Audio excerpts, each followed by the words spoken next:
tulus kereta. Itu seandainya dilakukan secara benar tekniknya, alat aduknya juga. Ini karena yang sewu, kalau bicara K3 pengalaman itu salah mengangkat barang berat dengan umum itu, kalau SKKN ini katanya nggak lolos atau standar itu nggak lolos. Jadi gini, kalau di rumah potong ini pengalaman saya pribadi ya. Jadi kondisi teknis itu diwajibkan harus bisa. Jadi misalnya mengangkat, kita tidak boleh membungkuk, tapi yang menekuk kakinya. Tapi beban maksimal loadnya itu juga harus diperhitungkan. Load maksimalnya. Jadi waktu itu kita pernah menangani karkas, bersama karkas nih. Jadi setelah dibelah jadi dua, kemudian karkas itu di frozen. Berat hidupnya sapinya itu kurang lebih ya hampir 900 kilo. 900 kilo, 50%-nya 450 kilo dibagi dua, sekitar tadi ya 200-an kali 25. Ini kita angkat berdua. Saya sudah menggunakan teknik yang benar, tapi apa yang terjadi meletup di sini. Artinya beban maksimal kita juga tidak boleh. Makanya di rumah potong, ketika sapi sudah selesai dari daging, boxnya itu tidak bisa lebih dari 30 kilo. Jadi antara 20-25. Itu artinya beban maksimal yang bisa disangka orang. Dan ini harus dirancang, harus diperhitungkan. Sehari 2 hari nggak apa-apa sih. Tapi kalau dalam waktu yang bersamaan, dia akan merusak struktur tulang belakang kita. Kira-kira begitu. Nah, jadi cerita Buyon Gojek. Buyon ini saya lihat Gojek. Ketika naik Vespa, betul ya naik Vespa. Sender kanan atau sender kiri? Sender kiri. Ya. Kita membuat kanan. Nah, kira-kira semua mampu 400 kilo itu pelakunya selesai dari kanan. Buyon. Iya, jangan serius. Oke, ya, kira-kira begitu. Nah, sebaiknya juga dalam bekerja itu kita memberikan keseimbangan antara tangan kanan dan tangan kiri, bukan kanan dan beban kiri. Saya kebetulan ada masalah dengan lutut pada beberapa waktu ini. Kadang-kadang saya membebankan tubuh pada bagian kiri. Ini juga tidak baik. Sebaiknya kita harus pakai lurus. Ini juga lurus. Nah, kita biasanya pagi-pagi ada senam dan dada untuk menentukan posturnya. Mau senam caranya, misalnya ada teman yang agak menggo, caranya seperti apa, agak nyender, namanya harus diimbangi dengan gerakan-gerakan tadi supaya dalam jangka panjang tidak menjadi masalah. Oke, sama ya, terima kasih ya. Terima kasih masukan juga. Kemudian APD yang tepat, APD apa saja yang digunakan, standar apa yang digunakan. Helm-helm yang dipakai ada SNI-nya biasanya gitu. Ya, terus kemudian pelatihan menggunakan APD tadi. Kalau menggunakan sarung tangan ini, kira-kira perlu pakai sarung tangan yang ini nggak? Sarung tangan dokter nggak? Headphone itu, perlu nggak? Yang tadi loh, yang anti sayap tadi. Mantex. Ya, monggo itu kembali. Kebutuhan. Kalau saya lebih seringnya pakainya sarung tangan yang baja. Jadi saya mewajibkan saya pakai yang itu. Kalau enggak, bajanya itu masuk ke kuku, jadi itu menyakitkan. Jadi saya pakai ini dulu, baru masuk ini. Nih, bahaya yang pertama. Ya, pilihannya, aduh.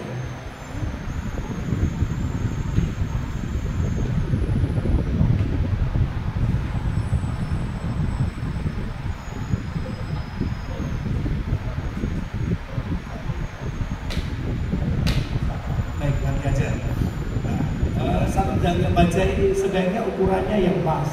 Biasanya ini dipakai untuk yang bagian berikutnya. Kalau motong saja, saya rasa sudah itu tidak cukup. Oke, baik. Bagian gunakan AD, mencakup informasi. Nah, sering ganti ini sarung tangan yang itu juga tidak bagus ya, karena di situ kan ada tepungnya, di situ ada tepungnya. Dalam jangka waktu yang lama juga mengiritasi kulit. Ini pengalaman anak saya kebetulan dokter gigi, karena sering ganti pasien ganti ini tangannya agak kasar. Baik, pelaksanaan pemeriksaan dan pemeliharaan APD, lakukan pemeriksaan rutin terhadap semua APD. Kalau sudah rusak, sobek juga jangan dipakai. Bersihkan dan rawat APD sesuai dengan petunjuk pabrikan. Bapak-bapak sekalian, kadang-kadang kenyataannya baju itu dipakai, kotor, dicuci, disampaikan di situ, besok dipakai lagi. Iya betul. Jangan sampai seperti itu. Potensi kontaminasinya sangat besar. Kemudian menggunakan APD yang benar, pastikan APD memasuki area kerja tidak dilepas sampai kerja selesai dan kerja telah meninggalkan area tersebut. Jadi kalau di yang sebenarnya itu kita menggunakan APD sebelum masuk ke area kerja. Ketika kita keluar kerja, APD itu kita cantelkan. Jadi APD yang tadi celana dan sepatu dan sebagainya itu udah ganti. Sehingga berangkat kerja dan pulang kerja, mereka yang kerja itu pakai baju yang berbeda. Oke. Nah kalau Idul Adha misalnya, ya jangan pakai APD dari rumah gitu, kayak mau terbang aja. Oke. Nah, pakai baju biasa, nanti ganti di asin atau di dekat baru kita kerja, selesai kita bersih-bersih diri pakai baju biasa pulang. Takutnya ketika di jalan tadi ada kontaminasi yang kita tidak tahu. Itu lagi pembahasannya di hygiene sanitasi. Kemudian disimpan, simpan misalkan APD kotor dan bersih, kemudian penggantian APD. Cara kerja maniskan, pelatihan K3 masuk dari sini atau nanti misalnya pernah ikut K3 yang lain ya level ya. Sudah level apa Pak K3-nya? Nah, CCP ya, itu jadi bidang apa Pak ya CCP? Halus. Kalau saya biasanya kamu ya Pak. Kasih individu gini kelek gitu. Ya, kalau gagang pisaunya kan bukan dari kayu kan? Kebetulan saya punya gagang kayu. Koleksi. Ya NSF, tapi NSF itu biasanya bukan gagang kayu. Berarti kayunya sudah di stabilizer dan dilamin atau tidak? Sudah full grade. Baik. Kemudian kita lanjutkan pemantauan kesehatan. Jadi kan sebelum naik kapal pasti diwajibkan untuk check up. Kalau check up-nya tidak bagus tidak bisa naik, betul ya? Nah ini salah syarat.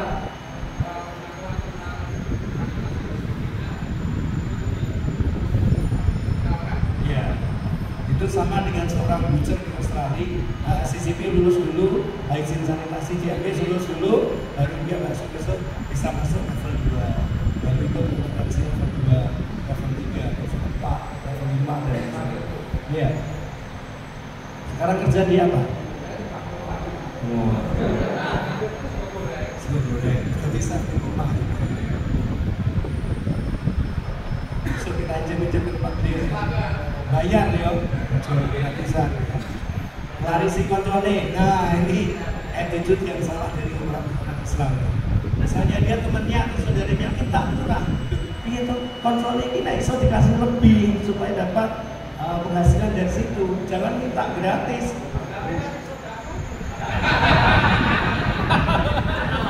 Pertanyaannya, dengan itu pantas disodakoi. Pertanyaannya, kok miskin mentor? Sebaik-baiknya muslim ada muslim yang kuat. Begitu. Jangan. Oke. Nah, biasanya bagi pekerja yang berkaitan dengan food dengan makanan ini tidak boleh kena tadi apa tadi? TBC. Yang kedua apa lagi? Diare, flu, apa lagi? Penting ini, hepatitis. Air boleh nggak? Nggak boleh. Kamu berhubungan seks di situ. Berikutnya alat pelindung diri, pengaturan area kerja, kemudian penanganan peralatan dan protokol darurat. Dan harus ada protokol darurat. Jadi Pak yang sering terlupakan harus ada protokol darurat. Nanti seandainya pas ada acara tahunan, ada yang buka, berarti harus ada P3K. Terus nanti kalau harus ke mana, harus dirujuk ke rumah sakit, harus disiapkan. Ini juga harus dibahas di dalam rapat kepanitiaan. Jangan semuanya selesai ketandung, mambruk, bingung. Harus tinggal harus lewat mobilnya raiso, kasih nonton dan sebagainya. Ini harus diproyeksikan. Dan kemudian tindakan-tindakan darurat itu harus harus ada. Dia punya pengalaman yang di luar itu kayaknya. Oke. Baik, manajemen risiko, kemudian komunikasi dan supervisi. 2.2 perlengkapannya apa saja? Tempat pisau. Tempat pisau itu bagian dari K3 ya Pak, karena menyangkut keamanan diri dan keamanan orang lain. Kalau misalnya bapak-bapak ini yang apa namanya, yang banyak menggunakan satu pisau, paling nggak pisaunya ada sarungnya. Sarungnya biasanya dari apa Pak? Dari kolor, PVC gitu ya. Paling minimal, gitu. Dari kain juga lebih bagus. Saya tidak menyarankan dari kulit yang dari Indonesia, karena kalau disimpan di situ lama biasanya korosi. Kenapa Pak? Kalau di Indonesia kenapa Pak? Samanya pakai garam, terus dia pakai obat, kecap, nasi goreng, jadi keracak. Ya, harus ada fasilitas cuci tangan. Bapak-bapak sekalian, ketika Idul Adha, meskipun Idul Adha, tolong disediakan tempat cuci tangan. Jadi ketika selesai menyembelih tadi apa Pak? Darahnya najis, maka harus segera dibersihkan. Maka ada sabun, ada sikat, ada lap. Setelah selesai harus dilap. Tangan kita juga harus dilap kering. Ya, ini tanda-tanda CP, SSB. Pakai helm, pakai pelindung, pakai kaki dan apa, sepatu dan sebagainya. Baik, ini seterusnya masih ada sekitar 135 halaman. Yang pokok pentingnya sudah saya sampaikan, sisanya nanti dipelajari di rumah ya. Nanti saya kirim ke panitia PDF-nya. Ya, kita lanjutkan pada sesi berikutnya. Ada pertanyaan dulu dari sini, silakan. Kalau ada pertanyaan, ini seksi apa? K3. Ya, ada yang bertanya? Tidak ada? Oke. Kita berlanjut. Terima kasih Pak Sony. Kita berlanjut ke materi berikutnya. Terima kasih. Judulnya apa nih? Komunikasi. Komunikasi artinya apa Pak? Bahasa Madura ya. Komunikasi. Komunikasi. Oke, baik, kita lanjutkan. Ya, menyiapkan komunikasi dan menyampaikan pesan.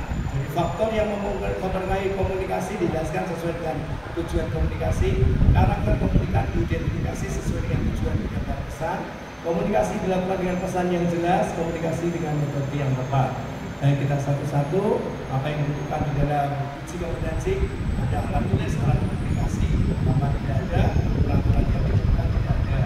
Konten penelitiannya di tempat terbuka, bisa di simulasi workshop atau di tempat kerja. Keterampilan harus pengetahuan minimal berbahasa Indonesia dan berkomunikasi, keterampilan melakukan komunikasi secara verbal dan menggunakan media komunikasi. Yang jauh, biasanya ketika seorang auditor maupun asesor maupun ases itu ditanya, bisa baca tulis? Semua bisa ya Pak ya? Bisa jadi ada yang nggak bisa. Dan itu tidak menjadi membutuhkan dia itu bisa lulus. Terus ada misalnya dia bisu, boleh nggak jadi menjadi sukarela? Boleh, sepanjang dia tahu gitu. Tapi lebih ucapkan Bismillah ini. Iya, itu kan dilafazkan. Kemudian aspek kritis, ketepatan mengidentifikasi, melakukan komunikasi dengan pesan yang jelas. Hal penting dalam melakukan komunikasi efektif. Jadi sifat bisa dipercaya oleh si pengirim, intensi yaitu maksud dan motivasi dari pengirim dan seterusnya, ungkapan hangat dan seterusnya. Baik. Jadi faktor yang mempengaruhi komunikasi secara keseluruhan melalui kemampuan bahasa, klarifikasi instruksi. Jadi kalau kita sudah siap untuk potong, ini juga bisa. Oke, juga bisa. Oke, belum dilanjut ini. Ini melanjut dengan komunikasi yang lain. Ketika pada saat Idul Adha itu jagal tahunan tadi, jagal kumatan tadi, umat leris tahunan. Jadi kan tahu kalau temannya itu, oh saatnya dilembutkan, itu tanda Apa yang harus dilakukan sebelum merobohkan sapi? Apa? Ya itu sudah ya. Jagalnya siap. Ya, kalau jagalnya belum siap jangan dirobohkan. Ya, jagalnya sudah siap, oke siap, robohkan. Dia siap dalam posisi dan siap pisaunya. Karena saya punya pengalaman juga berkenaan dengan animal welfare, mengikat kelamaan itu juga tidak boleh ya. Kan dia sakit juga karena dengan diikat itu tidak nyaman, tidak enak. Saraf di pantai ini tidak diseksa gitu ya. Kira-kira begitu. Pengalaman yang lain ada di satu kampung saya dulu di utara. Karena penyembelihnya cuma satu di zaman itu, jadi dia perlu keliling seluruh kecamatan. Sapinya mesti dibelokkan dari jam 7, jam 10 lagi dipotong. Ya, di zaman itu cerita nyata itu tidak boleh. Kalau penjaganya sudah siap, silakan. Ya, ini kaitannya dengan. Terus kalau jaganya sudah siap, dia kasih kode atau oke, siap, insya Allah. Nah, siap. Itu ya komunikasi dan klarifikasi instruksi. Kemudian pendidikan dan pelatihan, pengalaman, perbedaan budaya dan sosial, kejelasan tujuan komunikasi, kondisi lingkungan kerja, teknologi komunikasi dan keterampilan internasional. Mari kita bahas satu-satu. Kemampuan bahasa, biasanya kalau di teman-teman di sekarang ini kan lebih banyak pakai bahasa Indonesia dan sedikit dengan bahasa daerah. Jadi ya silakan, nanti yang penting komunikasi ini bisa tersampaikan dengan benar.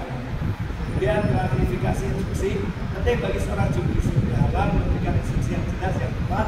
Instruksi yang ambigu tidak lengkap dapat menyebabkan kesalahan dan pelaksanaan tugas. Misalnya kita sudah stop, semuanya diam di posisi masing-masing, tarik leher ke depan, tarik leher ke belakang supaya terbentang secara tegang kulitnya. Itu harus jelas gitu. Jangan, ini ada saya juga, saya ngalami juga. Saya kebetulan salah satu penyembelihnya di kampung saya. Itu pada saat mau nyembelih itu tangan ada yang kacamata jatuh, diambil gitu. Udah, itu untung ya saya udah biasa, gitu artinya menghadapi variabel dan ada masalah. Kalau enggak kan bisa tangannya kena. Orang yang narik ini kacamatanya jatuh pada saat saya sudah mengayun. Untuk saja saya bisa singgah atau tidak. Mudah-mudahan ada videonya, mudah-mudahan. Kemudian pendidikan dan pelatihan. Jadi lantar pendidikan dan pelatihan ini harus mempengaruhi, bisa membuat bapak-bapak ini bisa berkomunikasi yang benar pada saat penyembelihan. Kemudian pengalaman, perbedaan budaya dan sosial, kejelasan tujuan komunikasi. Jadi mungkin teman-teman dari orang Jawa, dan dari yang mungkin dari Batak atau dari Batak dan tempat lain. Dan komunikasi ini harus bisa dipahami dulu sebelum melakukan eksekusi. Jangan sampai ada salah persepsi. Baik, kondisi lingkungan kerja biasanya pada saat motong ini kan berisik ya. Ada banyak orang dan sebagainya. Perhatikan orang-orang yang penting saja, yang nanti memberikan kode, yang begini, lihat konsentrasi. Kalau misalnya saya motongnya di tubuh kalian dan kalian bersamaan itu motong 5-6 ekor bareng gitu, dijatuhkan bareng, orangnya bareng. Itu kan kalau kita tidak konsentrasi kan terbiasa kita di sana, sementara sapi kita di sini lebih sibuk untuk penanganan dan selanjutnya. Kira-kira begitu ya, bareng. Ya, baik, saya lanjutkan. Teknologi komunikasi, alat komunikasi yang cepat, radio, telepon dan sebagainya mungkin tidak berkesesuaian. Keterampilan interpersonal, ya harus kita menjadi orang yang bisa mendengarkan dan memberikan apresiasi. Kalau sebentar, tegas tapi jelas. Karena ini kaitannya dengan eksekusi atau pemotongan. Ya, baik. Ini saya rasa yang lain adalah teknologi perihal komunikasi secara detail, secara lebih luas. Saya sepintas saja. Jadi orang itu harus terbuka, ada empatinya, ada mendukung orang lain, bersifat positif dan tidak menganggap dirinya lebih. Jadi kita harus punya itu. Jadi ini hal yang positif ya. Ya, pengambilan secara psikologis, empati dan sebagainya tadi nanti kita bahas di lain waktu karena saya itu mendapat waktu 20 detik. Kita lanjutkan dengan yang berikutnya.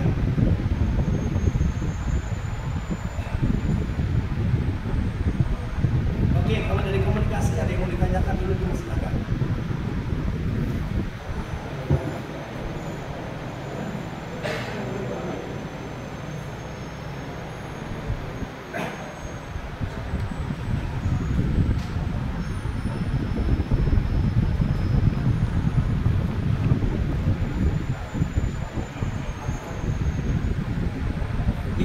Jadi komunikasi, komunikasi di saat kita menyembelih korban, beda komunikasi yang ada di rumah potong yang di Indonesia. Beda juga ada yang di Kidul Desa, itu juga beda lagi.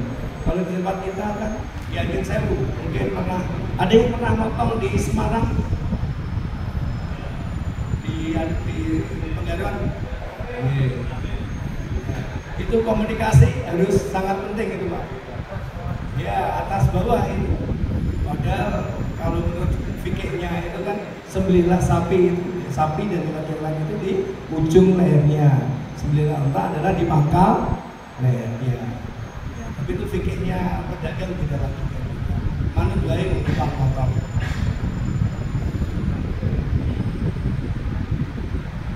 Ya, kode menerapkan hygiene dan sanitasi. Keterampilan sikap kerja yang dibutuhkan untuk menerapkan hygiene sanitasi. Kemudian mengidentifikasi standar hygiene. Hygiene dijelaskan sesuai dengan ketentuan. Hygiene dan sanitasi diidentifikasi sesuai dengan ketentuan. Tempat, alat, bahan disiapkan sesuai standar. Prosedur dan tata cara penerapan hygiene sanitasi dilakukan sesuai standar hygiene sanitasi. Baik, Bapak bisa bantu apa itu hygiene dan apa itu sanitasi? Ini yang CCP yang baru lulus tentu bisa, nanti yang lain dulu. Apa itu hygiene? Hygiene apa? Kebersihan diri. Ada yang lain? Kalau daging itu hygiene apa sanitasi? Hygiene. Berarti dirinya sapi. Baik. Jadi kalau hygiene ini lebih bersifat kebersihan atau standar kebersihan pada diri sendiri atau pada produk. Ya, jadi kalau sanitasi lebih pada lingkungan, peralatan dan fasilitas. Apa bedanya lingkungan, peralatan dan fasilitas? Lingkungan itu area tempat kita bekerja itu. Kemudian fasilitas itu misalnya air, misalnya apalagi fasilitas listrik, penerangan. Kalau alat lebih kepada yang kita gunakan, pisau, meja, keranjang, celemek ya, hygiene. Oke. Jadi apa aja yang ada di rumah potong atau di tempat kita, pencuci hama atau sanitizer, dan air, ya, alat pelindung diri, dan sabun, air panas dan air cuci. Kemarin di grup itu ada grup itu satu grup, ada yang mungkin ada salah satunya di anggota di sini, jaringan jagal itu.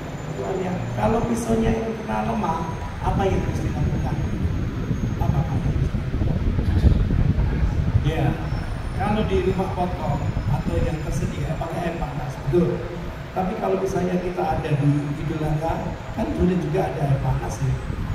Ya, itu bisa dengan menggunakan sabun yang bersifat peluntur dan remah dan sekaligus mensanitasi. Ada sabunnya seperti itu. Sanitizer dan sabun itu sendiri. Baik.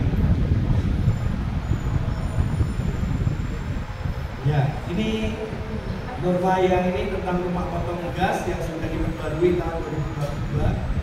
Kemudian tentang rumah potong gas tahun 1999. Apa yang harus rapi, cermat dan tertib?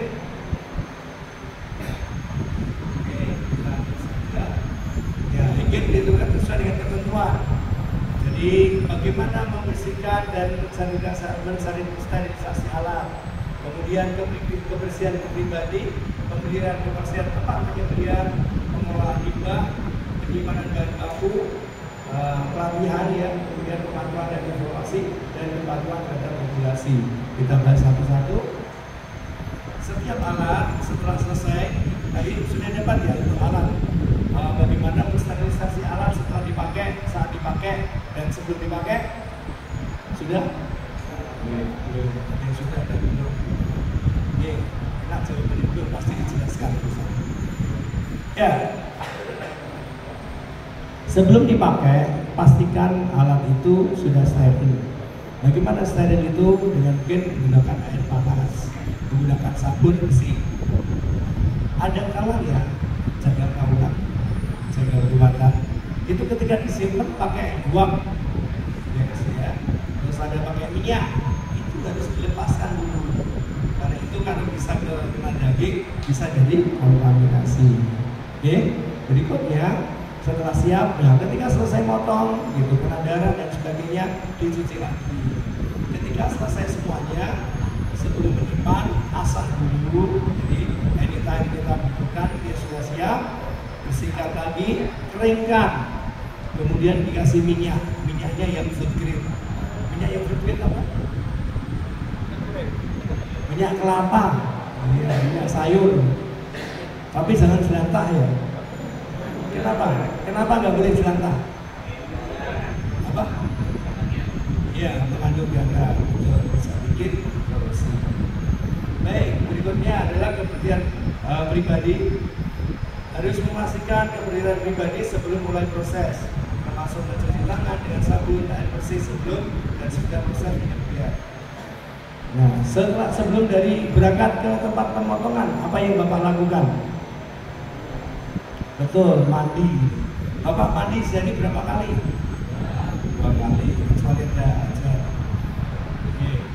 Ya, mandi itu bagian dari menghilangkan kotoran dari asam, kemudian garam-garam, bakteri yang nempel di tubuh kita. Maka sebelum berangkat kita harus mandi. Setelah di sana ganti baju, peralatan siapkan, kemudian bekerja. Selesai juga sebaiknya mandi. Kalau menunjukkan tempat ya, di tetangga tadi, sahabat rumah tadi, itu ada fasilitas mandi. Jadi mau berangkat itu ganteng, baju yang bagus-bagus, sepatu yang bagus, wangi. Kalau kerja kan dia pakai baju kerja, apa ya kata-kata itu sudah ada mana-mana. Gitu. Selesai pakai air hangat lagi, mandi pulang. Kadang-kadang rumahnya jauh, gitu. Kita naik apa angkutan umum kereta gitu. Padahal kita merasa sudah rapi, sudah wangi, tapi bau daging sapi itu sudah hilang. Benar nggak ada yang terjadi? Ada bau khasnya. Baik, kemudian kebersihan tempat dan tempat penyembelihan. Tempat penyembelihan ini yang di RPH terutama, yang RPH-nya tidak memisahkan antara darah dan limbah yang lain. Biasanya RPH itu bau, Pak. Kenapa? Darah itu menjadi pencemar utama karena dia paling sulit untuk diproses menjadi baku mutu istilahnya gitu kalau kita bilang. Jadi kalau ngomong agak sulitnya itu bahasa Jawa itu BOD-nya biological oxygen demand-nya itu 24.000. Sementara baku mutu atau yang boleh dibuang di sungai itu hanya 200. Ya, 200 ke 100 saja, Pak. Itu akan menjadi sulit diproses kalau hanya dengan IPA. Maka harus dipisahkan, kemudian nanti bisa dipakai untuk pakan lele dan pakan yang lain. Dan pesan penting jangan lupa makan bersih. Nah, kalau tidak diproses biasanya bau sekali RPH-nya. Saya mau masuk rumah potong, darahnya tidak diproses, saya akan langsung tahu darah tidak diproses. Jadi artinya tidak dipisahkan dengan IPA. Berikutnya mengolah limbah. Kenapa saya merasakan pentingnya mengolah limbah di dalam hygiene dan sanitasi? Karena kalau limbahnya bau, berarti dagingnya bau. Nah, tadi saya sepintas masih melihat beberapa teman ahli hisab. Gitu. Saya minta pada saat motong atau produksi jangan merokok. Meskipun iso tuku, tak apa-apa. Ojo merokok. Kenapa? Bau rokok ini akan mengenai daging juga. Jadi merokoklah nanti ketika sudah selesai atau sebelumnya bersih-bersih silakan. Oke, kira-kira bisa disetujui tidak? Wah, rasanya mampu ya Pak. Jangan. Gitu. Yang lain sering ini coba yang apa yang tidak merokok ya. Sadar. Ya, Bapak, ketika Bapak dolan karo koncone, wah, kopi karo merokok ya koncone ya. Pulang gitu, Bapak nggak apa-apa, pulang itu bau rokok gitu. Bojone mesti tekok, mau merokok ya? Nah, gitu. Jadi saking tidak lama tidak dulu saya merokok, tapi alhamdulillah sekarang karena pengen irit saya. Baik, berikutnya penyimpanan bahan baku. Jadi sebelum didistribusikan, kalau sebelum didistribusikan kalau di Julia itu kan didistribusikan, itu harus ditempatkan tempat yang tertutup, tidak terkena kontaminasi debu kah, lalat kah, apakah itu sebelum didistribusikan dan dalam bentuk dikemas. Oke, belajar distribusi nanti. Kemudian pemantauan dan evaluasi. Jadi seberapa Bapak ini bersihnya diterapkan itu ada pemantauannya. Jadi biasanya setelah cuci tangan Bapak di swab itu terus dimasukkan dibawa ke lab, diperiksa berapa bakteri yang ada tersisa di tangan. Ini menyangkut cara cuci tangannya sudah benar atau tidak, sabunnya itu efektif atau tidak, kemungkinannya ada berbeda.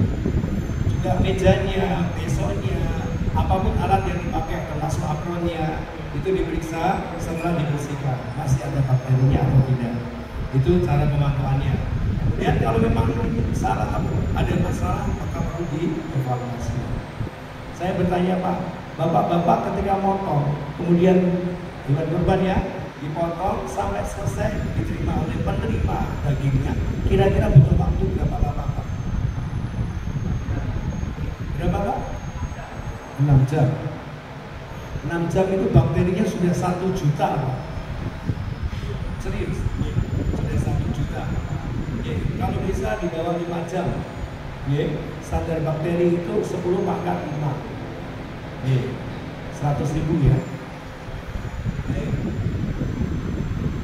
Aspek kebersihan fungsional, kebersihan alat, tempat kerja, dan tadi sudah ya.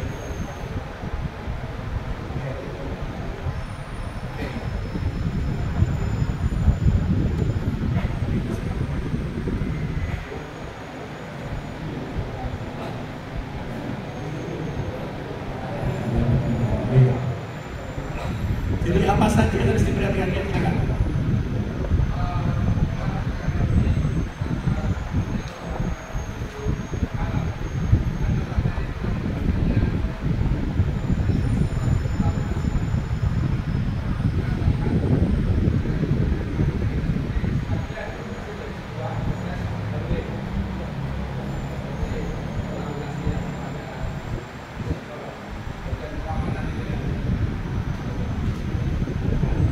Setelah ini ya, kita lanjutkan dulu. Apa saja yang perlu diperhatikan? Ada area penyembelihan, harus menggunakan tempat khusus terpisah dari area pengolahan dan penyimpanan. Jadi saya sampaikan kalau di rumah potong baik itu pada saat Idul Adha atau saat yang lain itu harus terpisah area bersih dan area kotor. Jadi orang yang ada di area bersih jangan masuk ke area kotor. Jadi kalau bapak-bapak nyembelih, kuliti, mengeluarkan jeruan, jangan ikut yang melepas daging, timbangi atau membungkus. Itu tim yang berbeda. Kalau bapak mau belajar ke sana, ya bapak melepaskan dulu dari penyembelihan. Atau bapak selesai mandi dulu, ganti baju, baru bantu yang lain. Kira-kira begitu ya. Jadi harus ada pembedaan tempat. Kalau di masjid sudah bisa semua? Yang belum masalahnya apa? Kenapa? Ya orangnya disedikitin aja yang mau kerja aja. Bukan, harus dipisahkan antara tempat kotor dan tempat bersih. Jadi setelah mulai disembelih, dikuliti, dikeluarkan jeruan, pindah ke tempat yang lain untuk melakukan deboning gitu. Sudah ya, diusahakan gitu dan seterusnya. Yang penting orang yang di situ tidak kesana. Kira-kira begitu Pak ya. Nanti suatu saat ini DPD ini menyelenggarakan pelatihan bujur, saya bantu. Siap dong, gratisan. Saya tanya pelatihan bujur di Cinagara berapa tahun ya? 7 juta. 7 juta. Udah lama.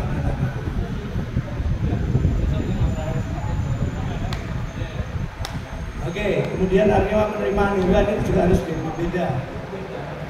Kemudian alat tadi sudah kita sampaikan, pisau itu harus betul-betul bersih, tajam. Kemudian tempat penampung darah. Kalau di mesin darahnya diapain? Ditampung atau dipendem? Ya. Jadi biasanya kalau di Jogokarian dibuka buatkan sumur, dibuka setiap tahun. Nah, setelah selesai semua, kemudian diberikan E4. Terus kemudian ditutup, vegetarian kasih gabet biasanya, biar nggak terlalu bau. Tunggu setahun lagi. Jadi E4 fungsinya untuk mencerna, ya, membantu proses dekomposisi dan kemudian berikutnya adalah meja dan blok potong. Pakai meja, ada pakainya lantai, sarung tangan dan pakaian gedung dan mengangkat yang tadi saya sampaikan pakai lift up. Bahan yang digunakan desinfektan, jangan lupa Pak sediakan sabun. Ya, sabunnya apa? Mata lemon, sunlight, sabun, kemudian kantong penyiman daging disimpan semua ya. Kemudian label, penyediaan fasilitas lain, cuci tangan dan tempat tidur. Oke, persiapan sebelum menyembelih, kebersihan pribadi.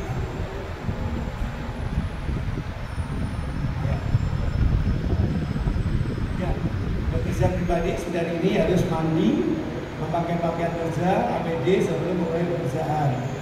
Nah, pemeriksaan kesehatan pastikan ya, kalau misalnya penyembelih dan orang yang menangani, besok bukan orang yang kena hepatitis, lagi diare dan sebagainya. Karena ini bisa menular pada jemaah yang lain yang menerima hewan kurban.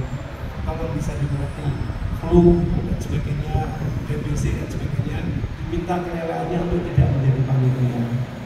Ya. Kemudian persiapan alat, sterilisasi, tempat pembersihan alat. Jadi siapkan area untuk sterilisasi tadi Pak, ember, sabun, sikat dan sebagainya. Kemudian APD tadi, tempat limbah, penanganan undung dan pembersihan akhir. Jadi ketika sudah selesai sebelum dibonding, kotoran-kotoran itu dihilangkan. Kalau dibondingnya bapak-bapak di lantai atau digantung. Ayo mulai belajar yuk, digantung yuk. Kapan lah? Sebelum besok ini DPD ini diadakan. Sebelum data, nanti urunan di sapi satu.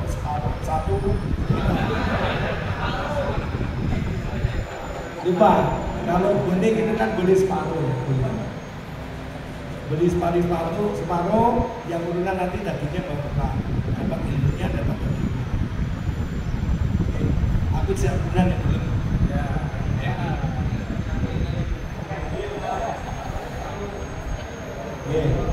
Jadi setelah dipotong, kemudian dibelah jadi dua, kemudian digantung.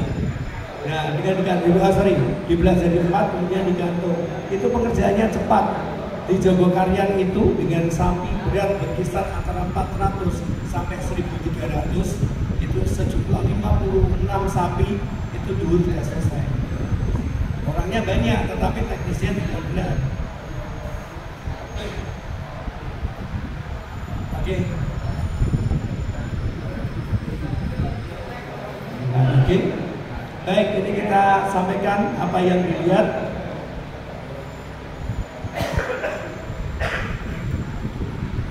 Jadi rambut ini jangan harus tertutup ya Pak, maka pakainya tadi apa? Hairnet. Kemudian tidak usah menggunakan cincin yang akhirnya bagus, siapnya bagus, tidak usah dipakai. Kemudian gelang juga tidak.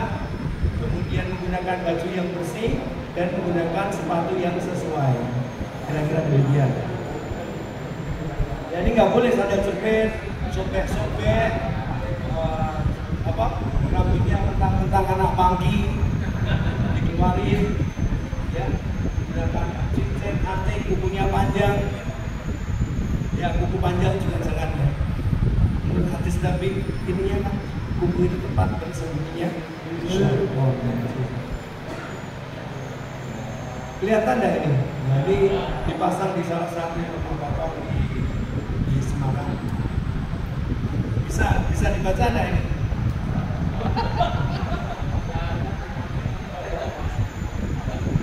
Bisa nggak? Yang belakang bisa baca nggak? Ya. Merokok di kawasan ini adalah dilarang sekeras-kerasnya. Siapa yang didapati merokok akan ditembak. Seandainya masih hidup akan ditembak sekali lagi. Ini beneran ini bisa rumah kita. Saking gemesnya itu, udah mau kerja kok merokok. Merokok ya saatnya merokok silakan. Ini serius ini, kisah nyata ini. Ini di satu rumah potong ini.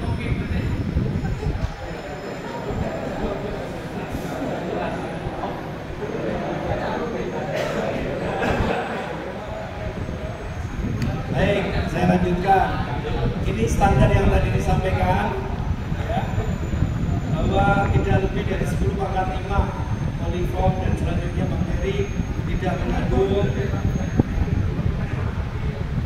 kimia amoksilin, ampicillin, ini antibiotiknya. Ya.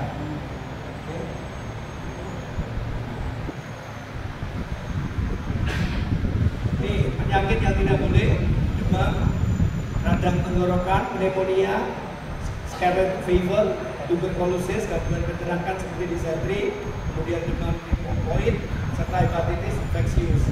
Jadi yang kena penyakit ini sebaiknya tidak terjadi di rumah potong atau menjadi juru pelihara. Ini TBC, HIV, tipes, kemudian alat pelindung lengkap, cincin bilang kalung tidak boleh, termasuk tidak boleh menggunakan parfum ya, minyak nyong-nyong tidak boleh.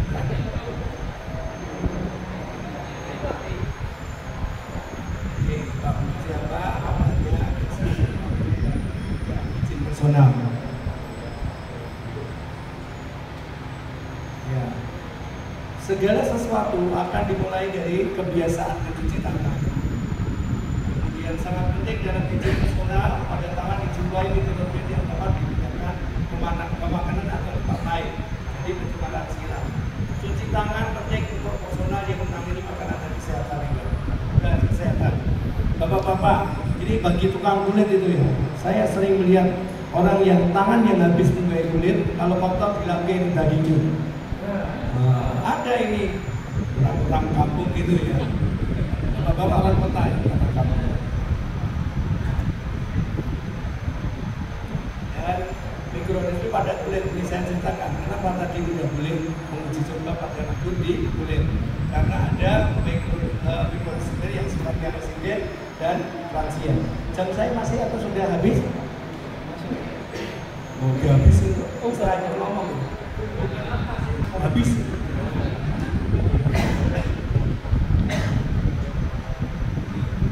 Ini ada ini poligonnya ada bisa seperti di sini. Oke, nanti dibaca aja bakteri-bakterinya apa saja. Oke, dari sapi ini.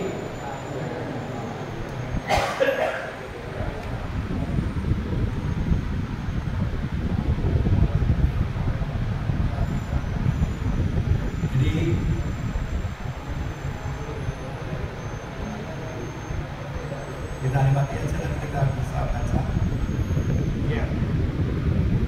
Ini kalau kita melihat, ini yang sering banyak bakterinya yang warnanya coklat, yang warnanya hijau ini sedikit, dan biasanya ini yang bersih. Jadi karena cuci tangan pada daerah-daerah ini yang dilewati. Jadi kalau pada wudhu sih cuci tangannya harus sebenarnya di sela-sela, duduk rampung. Gitu. Ya, ini wudhu ini juga kita praktekkan bagaimana mencuci dan membersihkan tangan yang baik. Ini bakteri yang biasa ada ketika menangani daging. Ini bakteri ketika menangani tidak menggunakan sarung tangan. Ini bakteri-bakteri yang sisa yang ada ketika menangani daging sapi. Ini habis dari toilet, bakterinya seperti ini. Ini yang habis cuci tangan.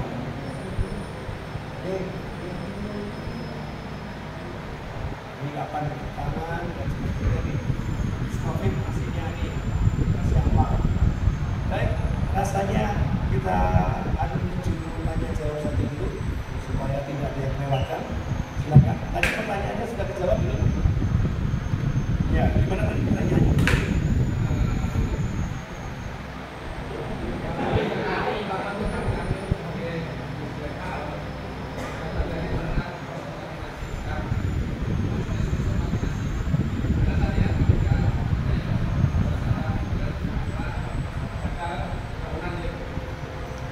Jadi kontaminasi yang sifatnya fisik pertama, dan yang saya kadang-kadang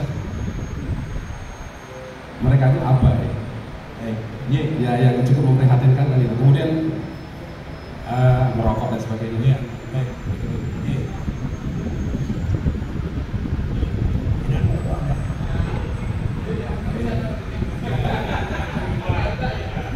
pada tempatnya ya. Baik. Jadi kontaminasi itu biasanya ada tiga, ada fisik, ada kimia, dan ada mikrobiologi. Yang sifatnya fisik tadi seperti rambut, pasir, kotoran yang lain, pecahan kaca dan sebagainya, atau mungkin cuilan daging, cuilan pisau dan sebagainya, atau sarung tangan yang robek kemudian kantor. Maka biasanya kalau di rumah potong, sarung tangan tidak boleh yang warnanya seperti dokter. Jadi sarung tangannya pilihannya yang pink atau biru, kan ada kan, atau merah. Jadi ketika dia nempel daging kelihatan, oh diambil. Itu yang pertama, fisik ya. Jadi sifat-sifatnya yang sifatnya fisik.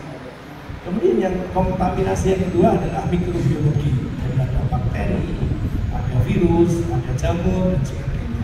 Ada cacing, itu termasuk ya. Kemudian yang sifatnya kimia, dari sabun, deterjen,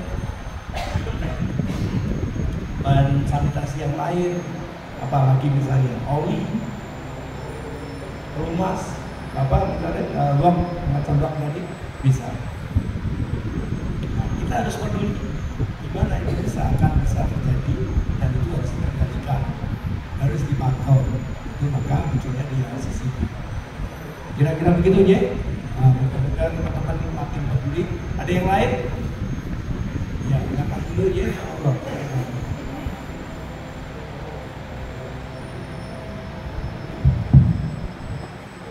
Pak, ini saya mau bertanya tentang APD. Itu kan tadi ada helm khusus sama kacamata. Ini misalnya ya, misalnya penggunaan APD itu kalau pakai helm motor bagaimana Pak? Itu kan sudah menutup rambut, sudah kacamatanya juga sudah ada. Kerjanya biar lebih hemat atau bagaimana?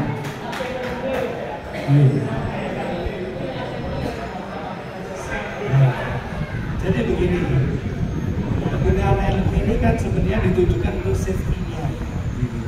Kira-kira pantas enggak gitu juga yang pertama. Kedua, ketika diajak ngomong sama temennya denger nggak? Nah ini harus redam kan. Kecuali helm yang dulu ya, helm ciduk yang dulu kan ada ya. Saya masih punya helm ciduk. Jadi komunikasinya kan nanti akan sedikit terganggu. Pada yang lain tidak akan terdengar ketika itu kaitannya dengan instruksi. Dan helm motor itu kan tidak dirancang untuk penggunaan yang sifatnya dari atas, dia bisa dari samping dan di bawah. Monggo itu timbangnya. Tetapi kalau di SKKI dengan pastinya akan ditawarkan sama aksesornya. Kira-kira ya. Tetapi kalau di kampung ya, kalau di kampung mau dipakai, ya silakan. Karena cukup melindungi ya, sensor pantauan itu. Kenapa gue ini kuat? Sensor pantauan di sisi kiri itu ya, enggak apa-apa. Jadi saya sebagai pribadi tidak ada masalah, tapi akan kesulitan di ininya, di pendengarannya.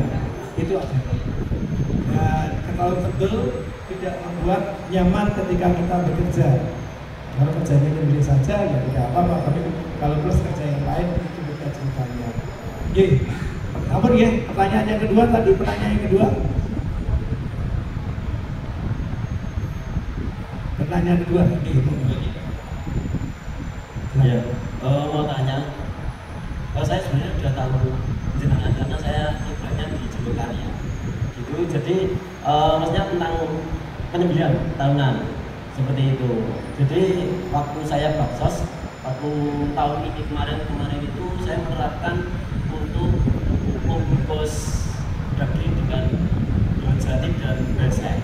Itu apa mengurangi bakteri yang maksimal 5 jam tadi. Soalnya ketika baksos itu kan pengiriman daging ke Sohibul Kurban lumayan lama, jauh. Nah itu apakah bisa mengurangi dan bagaimana?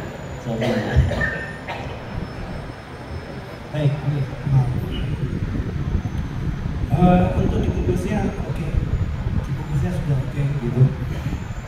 Dan ada penelitian yang menyatakan dengan daun jati dan besek itu malah justru ada antimikrobianya. Tapi saya sendiri belum melakukan penelitian dan belum melakukan resep. Oke. Yang penting berikutnya adalah waktunya dan sampai lebih dari 5 jam. Oke, satu pertanyaan lagi sudah datang. Terima kasih Bapak. Mungkin pertanyaan saya singkat Bapak, mohon masukan arahan untuk mengedukasi yang biasanya terjadi di masyarakat terkait dengan penumpukan daging setelah di proses penyembelihan atau pembacak yang terjadi di masyarakat menggunakan alas terpal atau plastik dan ditumpuk-tumpuk dengan jangka waktu yang lama. Mungkin bahasa efektif untuk mengedukasi hal tersebut terhadap dampak dan lain sebagainya bagaimana? Terima kasih.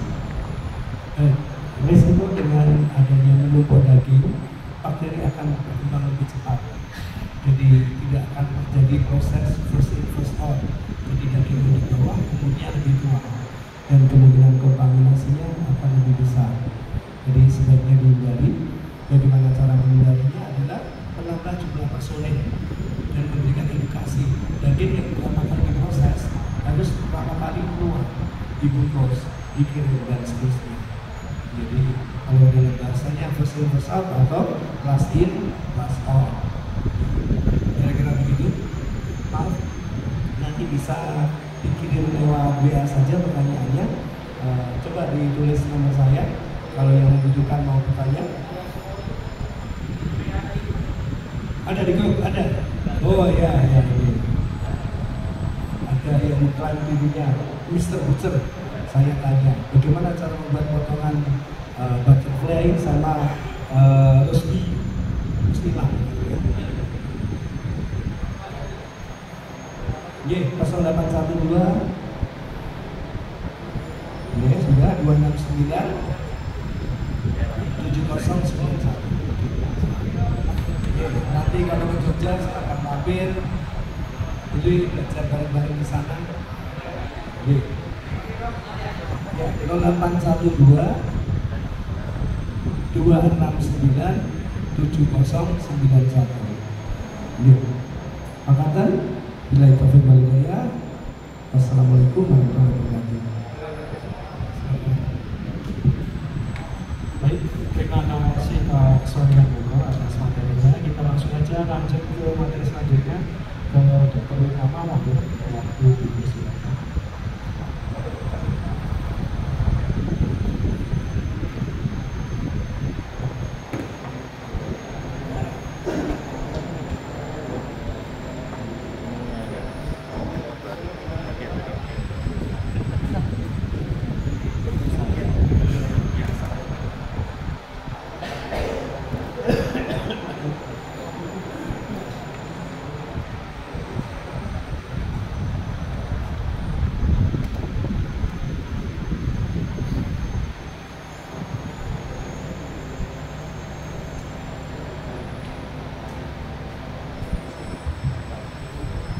Bismillahirrahmanirrahim. Assalamualaikum warahmatullahi wabarakatuh. Alhamdulillah, wasyukurillah, la haula wala quwata illa billah. Saya masih merasakan semangatnya. Alhamdulillah.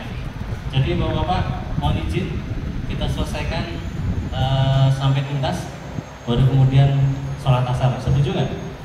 Oke, jadi biar selesai, jangan tidak usah bolak-balik. Baik, Bapak-bapak, mohon izin memperkenalkan diri. Saya Wikrama Satya Dharma, mewakili LSP, Pak.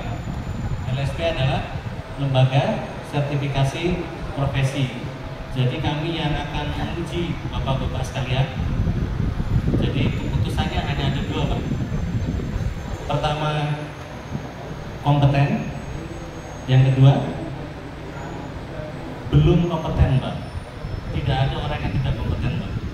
Jadi seiring dengan waktu, misalnya belum kompeten, maka nanti bapak-bapak bisa ikut pengujian lagi untuk aspek yang belum kompeten. Saya konfirmasi, pelatihan kita pada 2 hari ini menggunakan SKK ini tahun 2014 atau 2022? 2014. Semuanya ada berapa unit? 13. Wah, ini kalau sudah begini kayaknya 99,9% kompeten. Amin. Oke, baik. Saya suka semangatnya. Baik, Bapak-bapak. Sebagai awalannya, saya cepat saja karena ini prosesnya nanti pada saat uji kompetensi. Mulainya adalah pada saat Bapak mendaftar. Jadi kegiatan ini sudah dianggap selesai pelatihannya, namun uji kompetensinya itu baru akan dimulai Bapak mendaftar sore hari ini. Jadi sudah terima semua? Ada berapa lembar, Pak? 3 lembar. Baik. Ini adalah data-data yang kami perlukan selaku LSP. Jadi Bapak harus daftar dulu. Kemudian kami dari LSP akan mendaftarkan ke BNSP untuk kemudian kita atur jadwal ujiannya. Nah, kira-kira sudah paham ya, Pak ya? Baik, kita akan langsung saja ke teknisnya pengisian, Pak.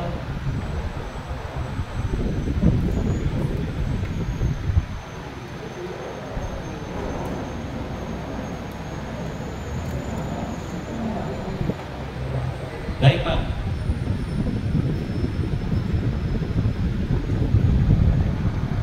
Mulai di halaman pertama, Pak. Di situ ada nama lengkap. Silakan diisi nama lengkap sesuai dengan KTP. Apa, Pak? Boleh kapital semua, boleh kapital dan tidak kapital. Yang penting jelas, Pak. Sesuai dengan KTP.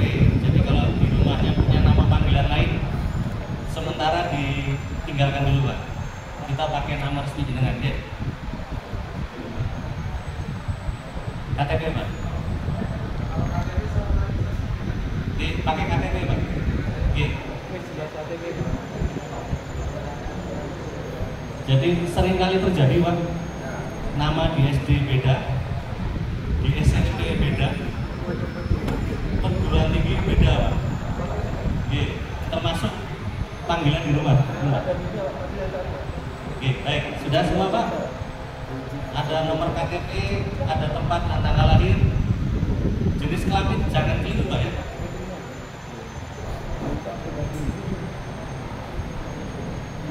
Kebangsaan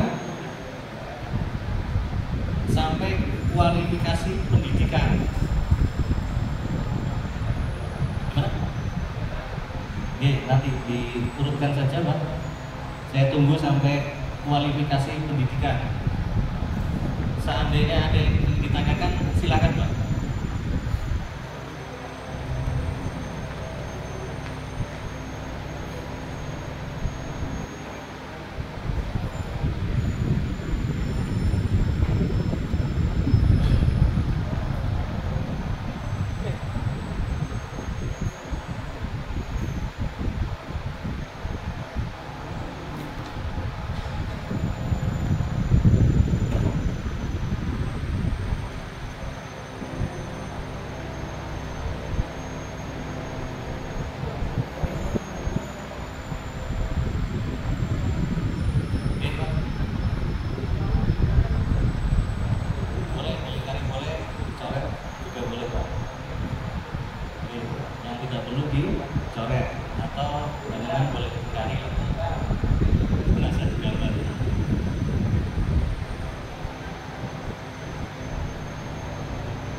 Amin.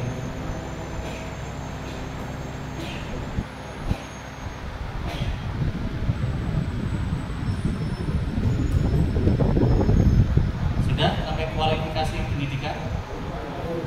Oke, kita tunggu Pak.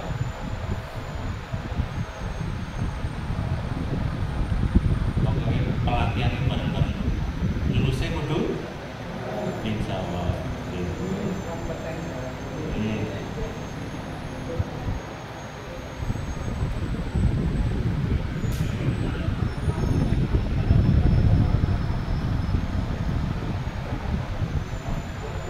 Sudah Pak?